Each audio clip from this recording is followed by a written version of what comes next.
GT Holidays, South India's #1 travel brand. GUVI, a vernacular edutech brand, skilling everyone everywhere. Hello and welcome to Galata Plus. In this video review episode, we are going to be talking about Blessy's Aadujeevitham. The film has its moments and get a solid A for effort, but given the source, this should have been a far more moving movie. Seen one way, Aadujeevitham is already the stuff of cinema legend. Benjamin's book showcased the horrifying story of a Malayali named Najib, who went to Saudi Arabia for one kind of job and was duped into becoming a goat herd, a slave in the middle of the desert. It's not just one man's ordeal, it's also an intimate chronicle of the dark side of the Gulf dream.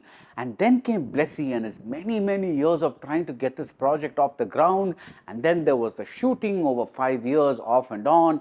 And then there was the COVID lockdown with the team stuck in Jordan, unable to return. Heck, Benjamin could write a sequel, a best-selling book about how his best-selling book was made into a movie. Anytime anyone makes a listicle on long gestating troubled productions, Aadujeevitham will undoubtedly be somewhere near the top. As a movie, the film does have its moments. An early visual has an inconspicuous grain of sand blown this way and that way by the wind until it is sucked up into a tornado. I saw this as a visual metaphor for Najib. He is an inconspicuous man, sucked up by the forces beyond his control. He's helpless to do anything about it. Soon, we see him as a shepherd in the desert, lowering his mouth into a tank to drink water like one of the animals he tends to. Sunil K.S. is the cinematographer, and some of the images are undoubtedly beautiful, like the visual of the night sky reflected in still water or the sight of Najib screaming. In the latter, it's daytime. He is surrounded by sand and sky. There is no background score, it's just the animal sound of him and his plight. But the remarkable thing about the cinematography is that the shots are so natural. Whether it's Lawrence of Arabia or The English Patient or Paheli or Reshma or Shera or the new Dune movies even, the desert landscape has been seen with some amount of exoticism. It has been seen as beautiful. Sunil does give us some shots that seem composed, that is compositional, like the one where Najib meets and embraces a long-lost friend.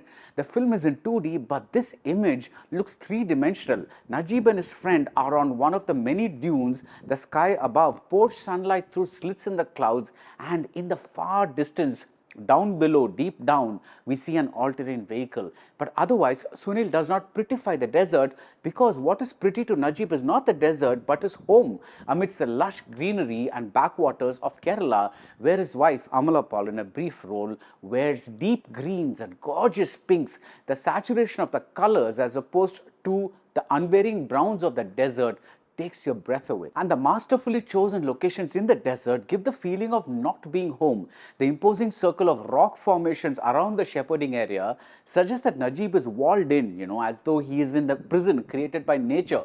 There is an additional layer of alienation through unsubtitled Arabic, which Najib's captor masters speak and he is unable to understand. In a superb scene when Najib is still new to the land, he speaks in Malayalam, his captor masters, they speak in Arabic, and we hear the sounds of goats and sheep and camels. It seems like they are speaking in yet another language that Najib cannot understand. In this moment, Blessy really puts us into Najib's head. We really understand what it must be like to be him. But most other times, Blessy does some disservice to the book. To understand why, we must understand both this filmmaker and this book. Blessy is a pre-new gen mainstream filmmaker who has little use for subtlety. He is an unapologetic melodramatist, no problem with that, who likes to play with our emotions on a big scale. The book, on the other hand, is as minimalistic as it comes. It is a story of a man and his loneliness, which leads to a series of musings. Some of these musings, for example, are about God, and Blessy removes all of these individual thoughts and replaces them collectively with A.R. Rahman's soaring anthem, Perione. I'm the last person to say that a film should stay faithful to the book it is based on. In fact, I believe the book should be destroyed and its essence, which is the only thing that matters, should be reimagined with a new cinematic grammar, and that never happens in Aadujeevitham. The logic seems to be this: we have a book where a man talks a lot to himself and then he escapes. Let's chop off all the internal talking and concentrate on just the externals, the external suffering, the external blisters on the feet, the remarkable external transformation of leading man Prithviraj Sukumaran, the long external journey of escape. No one can dismiss the fact that hard work has gone into these externals, into the physical making of this entire movie. But this transformed Aadujeevitham from an existential drama to an ultra-dramatic survival story. Najib could have ended up kidnapped by a seal trapping community in Iceland, and the film's narrative graph would not have been any different. Apart from the fact that he loves his wife and his mother, who is this man? How does he look at the creatures he tends to? How does he look at the desert? None of this is answered satisfactorily. About the wife, the scenes with Prithviraj and Amala simmer with both understated and bold sensuality. This is Blessy in his element. He knows domestic emotions very well, and the cinematic nature of these visuals adds a dreamlike dimension to them. After all, if you're in a desert and thinking about all this, there is likely to be some 70 embellishment in the memory. But these flashbacks, they cut into the story of loneliness. They become part of a series of events in the screenplay that keep distancing us from Najib's plight. Something is always happening with vultures, with snakes, with a sandstorm, with a letter blown this way and that by a very cinematic wind. In Castaway, we are stranded with the protagonist on that island, and whatever he experiences becomes a deep-rooted experience of the viewer. Here, when Najib bids a tearful goodbye to the animals he has been tending to, the scene comes out of nowhere just to manipulate our emotions, because we have never been allowed to see the closeness he felt with these creatures. I understand that attention deficit audiences need to see constant activity and need constant emotional manipulation, but surely a few minutes in a nearly 3-hour movie could have been devoted to some introspection.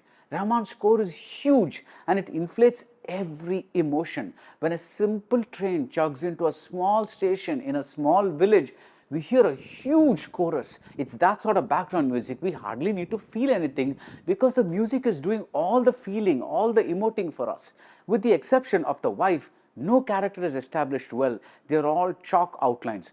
Good Arab, bad Arab, old shepherd, kind African, and so on. Sure, Aadujeevitham works as a generic watch, but with this source material, with this budget, and with this director and star, the movie should have been so much more. That's why it's impossible to overestimate what Prithviraj does here.